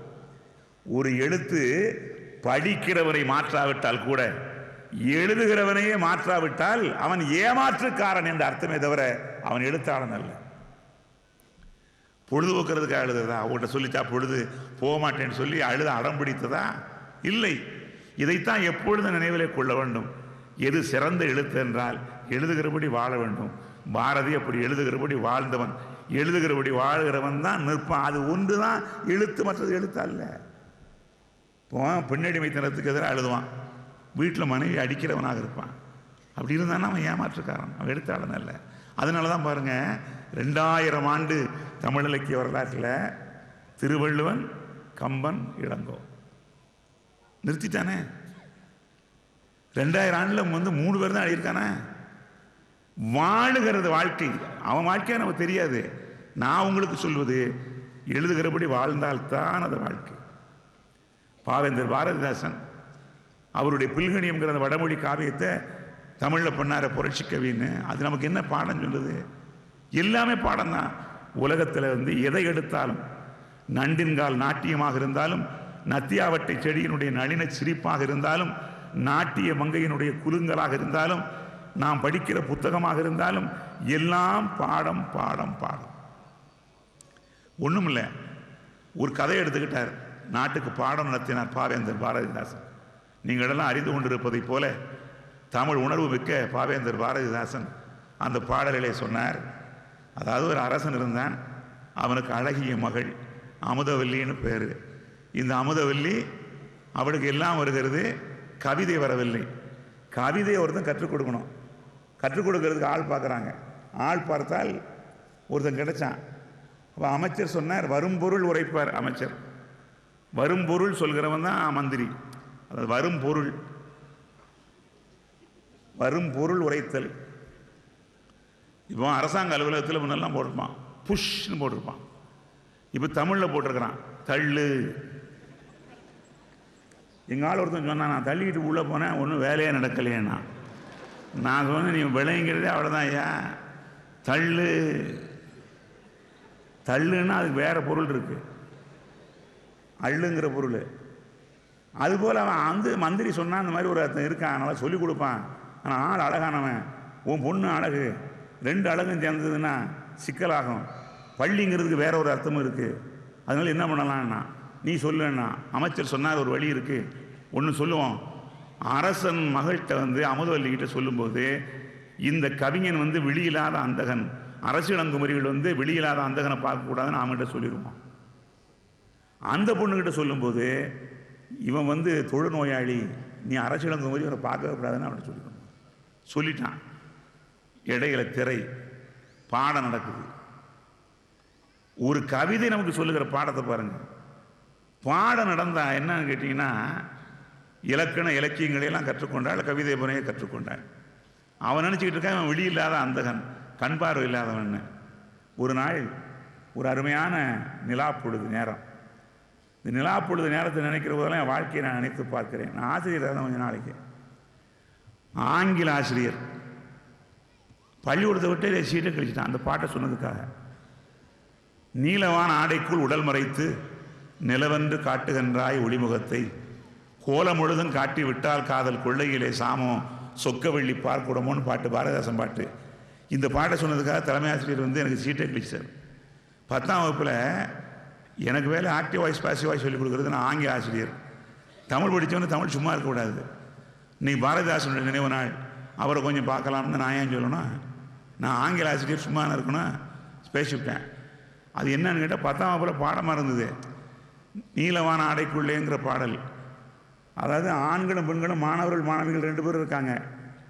எங்கள் பள்ளியில் என்ன சிக்கல்னாக்கா, சீருடை இருக்கா இல்லையா, யூனிஃபார்ம். இந்த சீருடை பெண்களுக்கு நீலப்பாவாடை வெள்ளை சட்டை. தலைமை ஆசிரியர் சுற்றி வந்துக்கிட்டே இருந்திருக்காரு, எனக்கு தெரியாது. நான் விவரமே இல்லாமல் பாருங்க தமிழில் மூழ்கி, நீலவான ஆடைக்குள் உடல் மறைத்து நிலவென்று காட்டுகின்றாய் ஒளிமுகத்தை, கோலம் முழுதும் காட்டி விட்டால் காதல் கொள்ளையிலே சாமோ சொக்கவெள்ளி பார்க்குடமோ அமுத ஊற்றோ, காலை வந்த செம்பருதி கடலில் மூழ்கி கடல் மாறி குளிரடைந்த ஒளிப்புடம்போ, அவ்வாறே வான் கண்டேன் திசைகள் கண்டேன். இந்த வாரம்னர் என்னன்னு அது அப்புறம் நம்மகிட்ட வந்தார். அது வேறு சமாச்சாரம். எதுக்கு சொல்ல வரேன்னா, இந்த பாடலை நினைக்கிற போதெல்லாம் நான் நினைக்கிறேன், உதயகுமரன் இந்த பாடலை பாடினான் நிலவை பார்த்து. பாரதிதாசன் சொல்லுகிறார், அரசியலங்குமரி நினைச்சா என்னடா பார்வே இல்லாதவன் சொன்னானே, நம்மகிட்ட நிலவை பார்த்து இந்த போடு போடுறானே, நீலவான ஆடைக்குள் உடல் மறைத்து நிலவென்று காட்டுகிறேன் நிலவன் தான். அப்போ சொல்கிறான் பாரதிதாசனுடைய மொழியில், இந்த அம்மா சொல்கிறான் அரசியலங்குமரி, ஏது இது போன்றதோர் ஆணெழில் குறை இன்றி திருந்திய சித்திரம், சோதி நிலவுக்கு மாசுண்டாம் இந்த சுந்தரனோ கரை உண்டினான். இது அவ சொன்னது. இவன் சொன்னா, உந்தன் பாலை சிரிப்புக்கு நான் என்று பதறிவிட்டால் நாளை வேந்தனனும் நச்சரவுக்கு என் செய்வேன். அது பெண்ணினுடைய சிரிப்பைய பாலை சிரிப்புன்னா, தென்னம்பாளை பனம்பாளை மாதிரி பாலை சிரிப்பு எல்லாம் சொன்னான். வேகமான முறையில் சொல்கிறேன். அரசன் பிடிச்சு கொண்டாந்துட்டான். மக சொன்ன அரசனுடைய மக, சாவதனில் இருவருமே சாதல் வேண்டும், தவறுவதனில் இருவருமே தவறுதல் வேண்டும், ஓதுகை இவ்விரண்டில் ஒன்று மன்னவன் வாய், உயிர் எமக்கு வெல்லம் அல்லன்னா. அரசன் சொன்னா, கொற்றவன் பெற்ற குலக்கொடியை கவி கற்க உன்பால் விடுத்தேனடா, குற்றம் புரிந்தனையா இல்லையா இதை மட்டும் உரைத்து விடு, வாழ் பிடித்தே புவி ஆளும் இராசர் என் தாழ் பிடித்தே கிடப்பார், அட ஆள் பிடித்தால் பிடி ஒன்றிருப்பாய் என்ன ஆணவமோ உனக்கு. பாவேந்தர் பாரதிதாசன் அவன் நடத்துகிற பாடம், மக்களாட்சி எப்படி மலர்கிறது என்பதை ஒரு கவிதையிலே சொல்லி காட்டினார். பிறகு பாவேந்தர் சொன்னார், காலத்தினுடைய அருமை கருதி வேகமாக சொல்லிவிடுகிறேன். கொலைக்களத்தில் கொலைஞர்களும் அதிகாரங்கள் கொண்டவரும் காதலரும் ஓர்பால் நின்றார், அலைகடல் போல் நாட்டார்கள் வீடு பூட்டி அனைவருமே வந்திருந்தார், உதாரனுக்கும் சிலைக்கணிகர் மங்கைக்கும் கடைசியாக சில பேச்சு பேசிடுக என்று சொல்லி தலைப்பாகை அதிகாரி விடை தந்திட்டான். தமிழ்கவிஞன் சனங்களிடை முழக்கம் செய்வான். அரசனுக்கும் எனக்கும் ஒரு வழக்குண்டாக அவ்வழக்கை பொதுமக்கள் தீர்ப்பதேதான் சரியென்றேன், ஒப்பவில்லை இவளும் நானும், சாவதென்றே தீர்ப்பளித்தான் சாக வந்தோம். ஒரு மனிதன் தேவைக்கே இந்த தேசம் உண்டென்றால் அத்தேசம் ஒழிதல் நன்றாம். இருவரிதோ சாகன்றோம், நாளை நீங்கள் இருப்பது மெய் என்றெண்ணி இருக்கின்றீர்கள். தன்மகளுக்கு என அழைத்து கவிதை சொல்லி தரச் சொன்னான். அவ்வாறு தருங்கால் இந்த பொன்மகளும் எனைக்காதல் எந்திரத்தால் புலன்மாற்றி போட்டுவிட்டால் ஒப்பிவிட்டேன். எந்தன் உயிருக்கு அளவில்லை, எழுதாத சித்திரம் போல் இருக்கும் இந்த மண்ணுடல் வெட்டப்படும் ஓர் மாவெளிக்கு மனநடுக்கம் கொள்ளுகின்றேன். இன்னும் கேளீர், தமிழறிந்ததால் வேந்தன் என அழைத்தான், தமிழ்கவியன் நினையவளும் காதலித்தாள். அமுதென்று சொல்லும் இந்த தமிழ் என் ஆவி அழிவதற்கு காரணமாய் இருந்ததென்று சமுதாயம் நினைத்திடுமோ? என் தாய்மொழிக்கு பழிபகிர்ந்தால் சகிப்பதுண்டோ? உமையொன்று வேண்டுகின்றேன், மாசில்லாத உயர்தமிழை உயிரென்று போற்றுவீர்கள். அரசனுக்கு பின் இந்த தூய நாட்டை ஆளுதற்கு பிறந்த ஒரு பெண்ணை கொல்ல அரசனுக்கோ அதிகாரம் உங்களுக்கோ? அவ்வரசன் சட்டத்தை அவமதித்தான். சிரமறுத்தல் வேந்தனுக்கு பொழுதுபோக்கும் சிறிய கதை, நமக்கெல்லாம் உயிரின் வாதை. அரசன் மகள் தன்னாளில் குடிகட்கெல்லாம் ஆளுரிமை பொதுவாக்கு நினைத்திருந்தாள். ஐயகோ சாகன்றாள், அவளை காப்பீர். அழகியவன் திருநாடே அன்பு நாடே, வையகத்தில் உன்பெருமை தன்னை நல்ல மணிநதியை உயர்கொன்றை பெய்யும் வரும் சோலையினை தமிழார் பாடும். பேராவல் தீர்ந்ததில்லை, அப்பேராவல் மெய்யிதயம் அறுபடவும் அவ்விரத்த வெள்ளந்தான் வெளிப்படவும் தீருமன்றோ என்று பாடினார். பாவேந்தன் பாரதிதாசனுடைய அந்த பாடலிலே என்ன நடந்தது? சாதிக்கப்பால் சமயத்துக்கப்பால் காதல் இந்த நாட்டிலே மலர்ந்தால், சாதியின் பெயரால் சமயத்தின் பெயரால் அந்த காதலை வெட்டினால், ஒடுக்கினால் சமுதாயத்திலே புரட்சி உருவாகும். சமுதாயத்திலே அன்பை நிறுத்த இயலாது, காதல் வெள்ளத்தை நிறுத்த இயலாது, மக்களுடைய மனத்திலே உருவாகிற மாற்றத்தை நிறுத்த இயலாது என்பதை சுட்டி காட்டினான். எல்லாம் நமக்கு பாடம். நான் பேச போன போது நான் தாய் வார இதனுடைய ஆசிரியராக இருந்தேன். ஒரு மாணவரங்க தான் முதல் சொன்னார், வெங்காயத்தை பற்றி ஒரு கவிதை எழுதியிருக்கிறேன், உங்கள் வார இதழில் போடுவீங்களான்னு. வெங்காயத்தை பற்றியா தம்பி என்ன? ஆமான்னார். வெங்காயத்தை பற்றி என்ன எழுதுனீங்கன்னு அவர் சொன்னார், வெங்காயமே வெங்காயமே நீ அல்லவா காந்தியவாதின்னா. எனக்கு சந்தேகமாக போச்சு, என்னடா நமக்கு தெரிஞ்ச வெங்காயம் கைராட்டினமும் வைக்கல, கைத்தடியை வைக்கல, காந்தியவாதிங்கிறானே. அடுத்த வரியில் சொன்னார், வெங்காயமே வெங்காயமே நீ அல்லவா காந்தியவாதி, உரிக்க சும்மா இருந்து விட்டு பிறகு உரித்தவனையே அழ வைத்து விடுகிறாயே, நீ அல்லவா காந்தியவாதி. அவன் நமக்கு பாடம் நடத்தினான். வேற ஒரு பள்ளிக்கு போனால் அந்த பள்ளியில் ஒரு சின்ன சிறுமி அவள் எழுதியிருக்கிற ஒரு வரி, அதாவது நம்ம சாதாரணமாக மழை விழுகிற காலத்தில் பார்க்குறோம், இந்த காளான் வந்துடும். காளான் வந்தால் அவன் காளான் சொல்கிறான், காளானே காளானே கோமாளி காளானே, நேற்றைக்கு விழுந்த மழைக்காக இன்றைக்கு குடைபிடிக்கிறாயே கோமாளி காளானே. அன்றைக்கு முடிக்க வேண்டிய கடமையை அன்னைக்கே முடிக்காமல் அடுத்த நாள் போடுறியேன்னு சொல்கிறானே, அதை எவ்வளோ அருமையாக நடத்துகிறான் பாருங்க பாடம். சென்னையில் பார்க்குற ஒரு சுவரில் எழுதியிருக்கான், எல்லா இடத்துலையும் வீட்டுக்கு ஒரு மரம் வளர்ப்போம். கண்டிப்பாக வளர்க்கணும், தப்பே கிடையாது. சென்னையில் நகரத்துக்குள்ளே எழுதுறான், வீட்டுக்கு ஒரு மரம் வளர்ப்போம்னு. மண்ணே கிடையாது. வீட்டுக்கு ஒரு மரம் வளர்ப்போம்னு எழுதின உடனே கீழே கொஞ்சம் இடம் கிடந்தது. ஒரு கவிஞனுக்கு கோபம் வந்துடுது, கரித்துண்டு எடுத்தான், மேலே எழுதியிருக்கான் வீட்டுக்கு ஒரு மரம் வளர்ப்போம்னு. கீழே எழுதினான், வளர்ப்போம் வளர்ப்போம், வளர்ப்பதற்கு ஆளுக்கு ஒரு வீடு தருவீர்களான்னு. வீடே இல்லாதவங்கிட்ட மரத்தை வளர்க்க சொன்னால் எங்கேருந்து வளர்ப்பான்னு. அந்த கவிஞனுடைய கோபத்தில் நமக்கு பாடம் கிடைக்கிறதா இல்லையா? நம்முடைய குழந்தைகளுடைய கிறுக்கல்களிலே கூட நமக்கு பாடம் கிடைக்கிறது. என்ன அற்புதமாக சிந்திக்கிறான் பாருங்க. ஒரு மாநாடு, பெண்களுடைய மாநாடு, அங்கே போனேன். அந்த மாநாட்டில் பேசுகிற போது பார்க்குறது ஒருத்தர் எழுதிட்டு வந்தான். என்னடான்னு கேட்டால் முதல் வரையில் எழுதியிருக்கான், அவள் கிழித்த கோட்டை தாண்ட மாட்டாள்னு எழுதியிருந்தான். நான் சொன்னேன், நீ ஆறா கோடு கொடுக்கிறதுக்கு?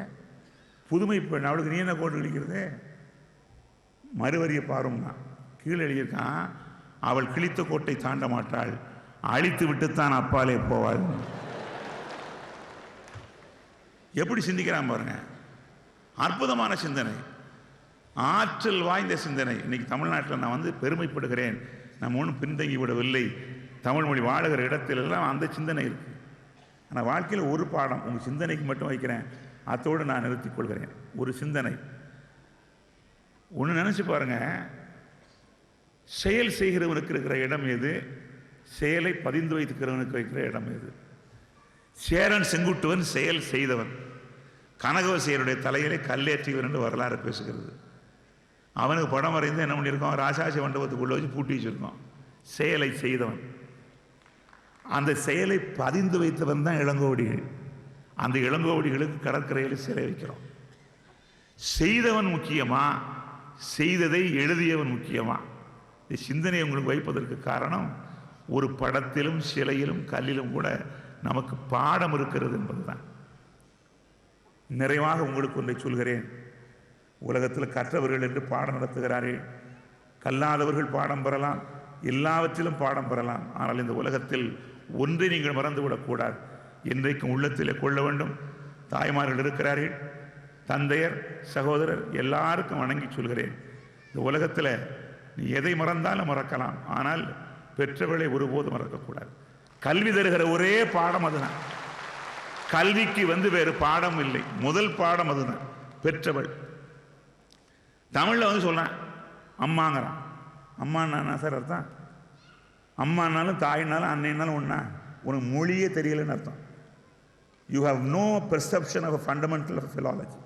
மொழியை பற்றிய அறிவு உனக்கு இல்லைன்னு அர்த்தம். ஒவ்வொரு சொல்லுக்கும் உண்மையான பொருள் வேறுபாடு இருக்கு. தாய்னா எவள் வேண்டுமென்றாலும் தாயாக இருக்கலாம்.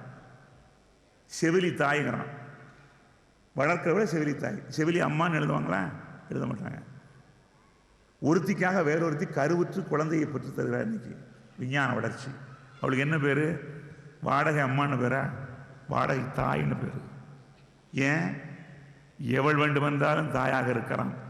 ஆனால் நம்மை பெற்ற பெருமாட்டி ஒருத்தி தான் அம்மா. ஏன் அம்மான்னு வச்சா? அவ தான் அம்மா, மற்றதெல்லாம் சும்மா. நான் அம்மாங்கிற போது பெத்த அம்மாவை சொல்கிறேன்.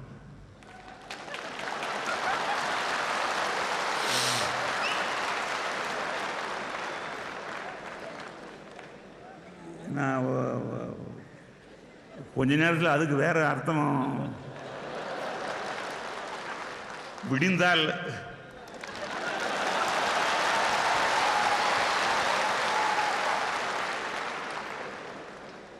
முடிந்தால், அதனால நான் அதுக்கெல்லாம் கவலைப்படல.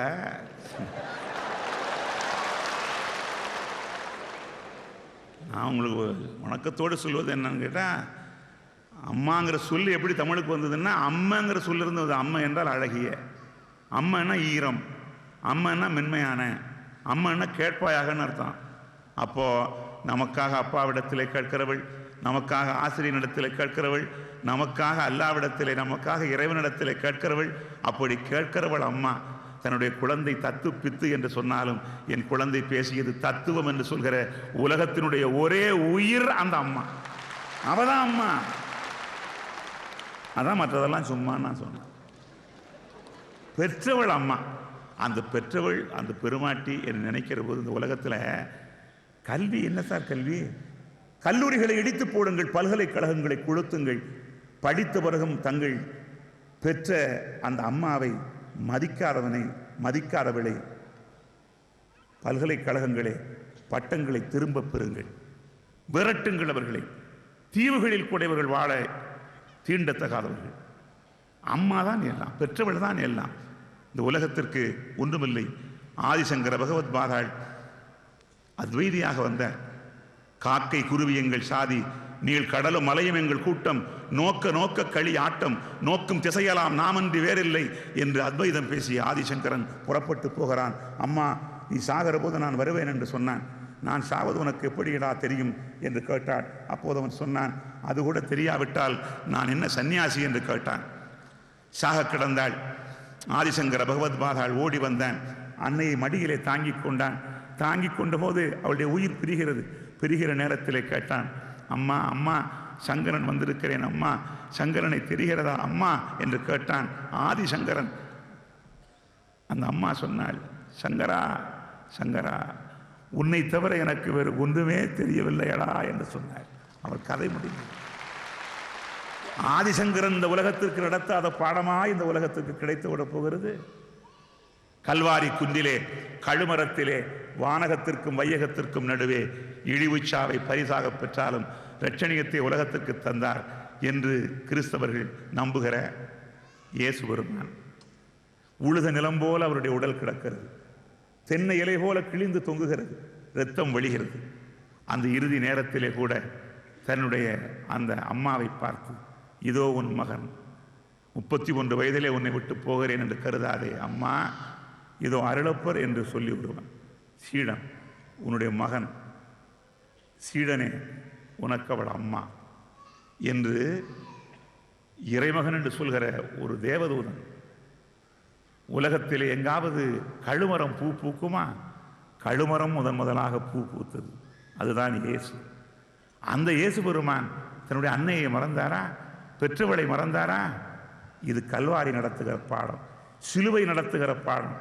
அவன் மாத்திரமல்ல, கௌதம புத்தன் கிமு 6ஆம் நூற்றாண்டிலே மகத்தான மாறுதலை இந்திய மண்ணிலே செலுத்தியவன். 6ஆம் நூற்றாண்டு, கிமு 6ஆம் நூற்றாண்டுனா புத்தனுடைய நூற்றாண்டு. அந்த புத்தன் நடக்கிறான். நடந்து கொண்டே 45 நாள் நடந்தபோது பின்னாலே பெண்கள் அழுது கொண்டே வந்தார்கள். பெண்களுக்கு ஒரே கேள்வி, புத்தம் சரணம் கச்சாமி, சங்கம் சரணம் கச்சாமி, தர்மம் சரணம் கச்சாமி. சங்கத்திலே பெண்களை சேர்த்து கொள்ள வேண்டும். புத்தன் பதில் சொல்லாமலே போனான். வரலாறு சொல்கிறது 45 நாட்கள் பதில் சொல்லாமலே நடந்தான். 45வது நாள் அந்த ஆனந்தன் என்கிற சீடன் புத்தனை கேட்டான். புத்தா நில் என்று சொன்னான். நீ குருவாக இருக்கலாம், ஆனால் நில், பெண்கள் ஓலமிட்டு வருகிறார்கள். கௌதம புத்தனே, ஒரே நிமிடம் திரும்பிப்பார், அழுது கொண்டே வருவது ஆர் தெரிகிறதா? கிருஷ்ண பிரேமி என்று சொல்லி உனக்கு பால் ஊட்டிய தாய் வருகிறாள் என்று சொன்னான். பால் ஊட்டிய தாய் என்கிற வார்த்தையை கேட்டதும் புத்தன் விழிகளை திரும்பி பார்த்தான். இந்திய வரலாற்றை திரும்பி படுக்க வைத்திருக்கிற புத்தன், இந்த உலகத்தை குலுக்கிய புத்த பகவான் பாலூட்டிய தாய் என்று சொன்னதும் திரும்பி பார்த்தான். பெண்கள் சேரலாம் என்று சொன்னான். இல்லாவிட்டால் சங்கத்தில் பெண்கள் சேர்த்து கொள்ளப்பட்டிருக்க மாட்டார்கள். புத்தனை அந்த சொல் நிறுத்தியது என்று சொன்னால், அந்த அம்மா என்பதும் பெற்றவள் என்பதும் பாலூட்டியவள் என்பதும் சாதாரணமா? நபிகள் நாயகம் ஸல்லல்லாஹு அலைஹி வஸல்லம் இறைவனுடைய திரு தூதர், அரேபிய மண் அவருடைய குதிங்காலுக்கு கீழே குவிந்திருக்கிறது. அப்படிப்பட்ட மகத்தான இறைவனுடைய எதிர்தரிசி அந்த நபிகள் உட்கார்ந்திருக்கிறார். கிரேக்கத்து தூதுவர்களும் ரோமானிய தூதுவர்களும் பேசிக் கொண்டிருக்கிறார்கள். ஒருவன் ஓடி வருகிறான், வந்து சொன்னான், ஹலிமா என்கிற பெண்மணி உங்களுக்கு பால் கொடுத்து வளர்த்தவளாம், ஊரிலிருந்து வந்திருக்கிறார் என்று சொன்னான். அந்த சொற்கள் விழுந்து முடியவில்லை. அந்த உதற்று துறைமுகத்தில் இருந்து அவர்கள் கீழே விழுவதற்கு முன்னாலே கிரேக்க தூதுவன் என்ன, ரோமானிய தூதுவன் என்ன, எங்கே என்னுடைய தாய் என் நபிகள் ஓடி வந்தார் என்றால், இறைவனுடைய தூதன் ஓடி வருகிறான் என்றால், ஹலிமா என்கிற அந்த சொல்லே கலிமா சொல்வது போலல்லவா இருக்கிறது. எங்கிருந்து வருகிறது இந்த சக்தி? எண்ணி பார்க்க வேண்டும். திருமுருக கிருபானந்த வாரியார் சுவாமிகள் வாழ்க்கையில் பார்த்தோம். அவர் என்ன, அவருடைய உடம்பு நமக்கு எப்படி இருப்பார் நம்ம பார்ப்போம். அவருடைய வாழ்க்கையில் என்ன, அந்த வயதில் இன்றைக்கு நாம் எண்ணி எண்ணி பார்த்து பெருமைப்படலாம். அவர் வயசே தாண்டிடுச்சு 70. அவங்க அம்மாவுக்கு 97 வயது. அந்த அம்மாவை சந்திக்கிற போது ஒரு கீழே விழுந்து வணங்குவார். சிக்கல் என்னன்னா, கீழே விழுந்து அவருக்கு எழுத முடியாது, வயசாயிடுச்சு. அதுக்கு 2 ஆளை வந்து எழுப்புறதுக்கு வச்சுக்கிட்டு விழுந்து வணங்குவார். எப்படி பாருங்க. அப்போ ஒரு நாள் கீழே விழுந்து எழும்புறாராம். அந்த அம்மாவுக்கு கண் தெரியாது. அவங்க வந்து பெத்த குழந்தை. வாரியார் நமக்கெல்லாம் சுவாமி. ஆனால் அந்த அம்மாவுக்கு குழந்தை பாருங்க, மேலெல்லாம் தடவை பார்த்துட்டு சொல்லிச்சான், டே வாரி நல்லா சாப்பிட்றா கண்ணு, உடம்பு மெலிஞ்சு போச்சுடான்னு. வாரியார் உடம்பு மெலிஞ்சிருச்சுன்னு ஆறா சொல்லுவாளா? பெத்தவ தான் சொல்லுவா, பெத்தவ தான் சொல்லுவா, மற்றவ சொல்லுவாளா? இந்த அம்மா என்கிற சக்தி இருக்கிறதே, கற்றவன் என்றால் அதற்கு பொருள் அவன் அம்மாவை வணங்குகிறவன், அப்பாவை மதிக்கிறவன், ஏழைக்கு உதவுகிறவன், நியாயத்திற்காக நிற்கிறவன், இறைவனிடத்தில் எப்போதும் அசைக்க இயலாத நம்பிக்கை படைத்தவன். ஆக எல்லாம் கல்விதான், எல்லாம் பாடம்தான். எப்போதும் நமக்கு இந்த உலகத்தில் அணுவெல்லாம் நடத்துவது பாடம். நாம் தான் படிக்க சித்தமாக இல்லை. மனிதன் பாடம் படிக்கிறவனாக இருந்தால் சர்வாதிகாரிகள் உருவாகி இருப்பார்களா? ஒரு சர்வாதிகாரி சாய்கிறான், அவன் ஏன் சாய்ந்தான் என்று பார்க்கிறான்.